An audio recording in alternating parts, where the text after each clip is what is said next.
Hello and welcome at Leezreadingcorner, reading A Contract Marriage with My Secret Partner in Crime, written by Leezs. Chapter 2, Extreme Risk Mission.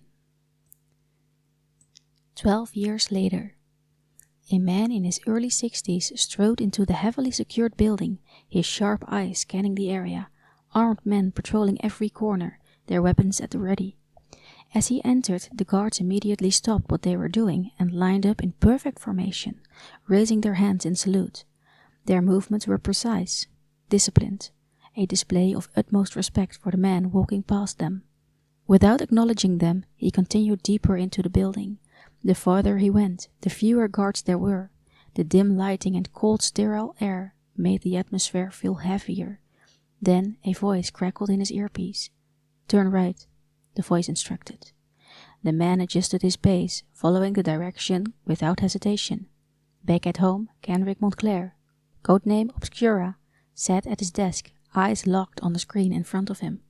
His laptop displayed a detailed map of the building, marked with red and green dots, one of them representing the man inside.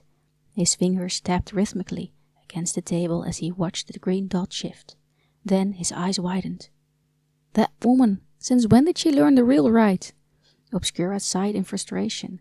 Ever since he met her, every time he told her to turn right, she would immediately turn left, and vice versa. This time, knowing her habits, he had intentionally told her to turn right when he actually meant left. And yet, for once, she followed his words exactly. A chuckle came through the earpiece. "Oh man, you really know me so well. I was itching for a fight, but I guess I'll have to wait." The voice matched the deep tone of the man she was impersonating.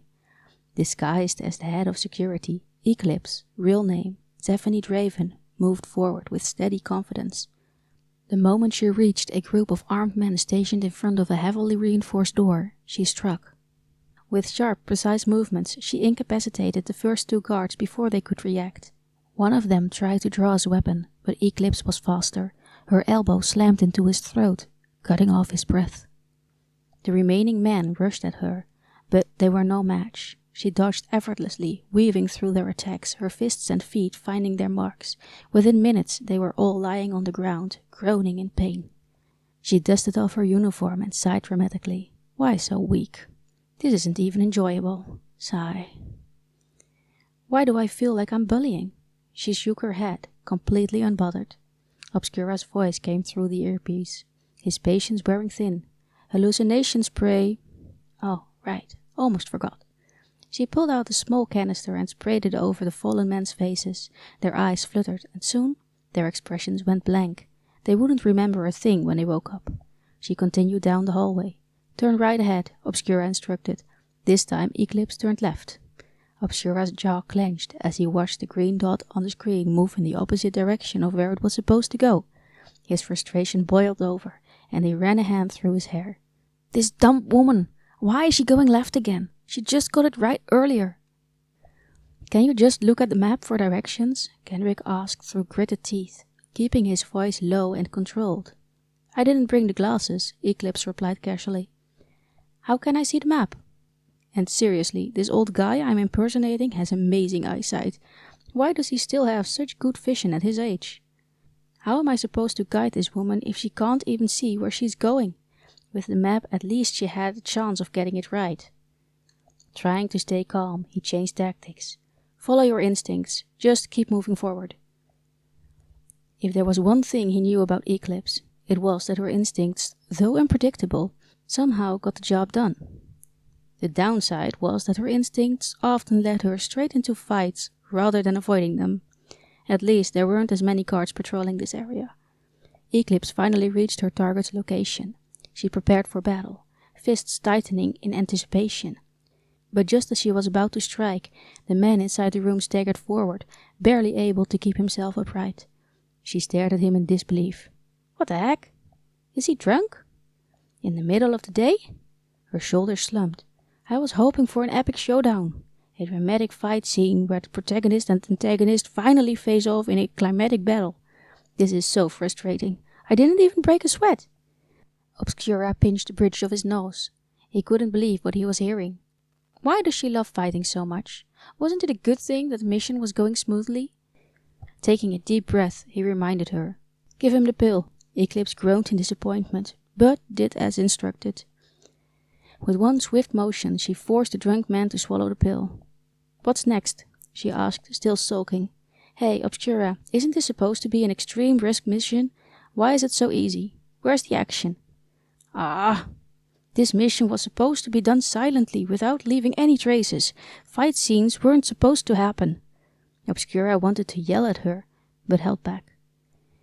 If he said anything, she would just start talking even more nonsense. Instead, he chose to scream internally. He glanced at the clock. 15 minutes until my sister's graduation ceremony. This mission needs to end now. Gritting his teeth, he gave the next instruction. Orange door. Eclipse coughed. Why do you say so few words? At least give clear instructions. You should be glad I'm smart enough to understand what you mean. She stepped through the orange door and entered a restricted chamber. Inside, a dozen heavily armed guards stood around a tinted glass case containing a large, brilliantly cut diamond, the national treasure. The moment she walked in, the men saluted her.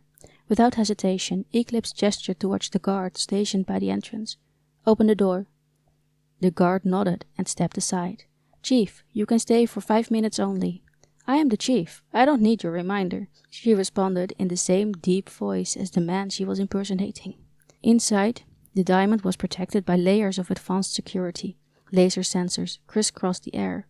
Pressure-sensitive platforms surrounded the case, and an advanced biometric lock kept the glass firmly sealed. Obscura's voice came through the earpiece. I'll deactivate the security. You have 7 seconds to switch the real diamond with the fake one. Eclipse smirked. Whoa, that's the longest sentence I've heard you say. No worries, man. I totally get it. If the deactivation takes longer than 7 seconds, the alarm will go off, and I'll be swarmed by guards. If I don't switch the diamonds in time, I'll get fried by lasers. Obscura's tone turned serious. Can you do it? Eclipse cracked her knuckles, her eyes gleaming with excitement. Of course.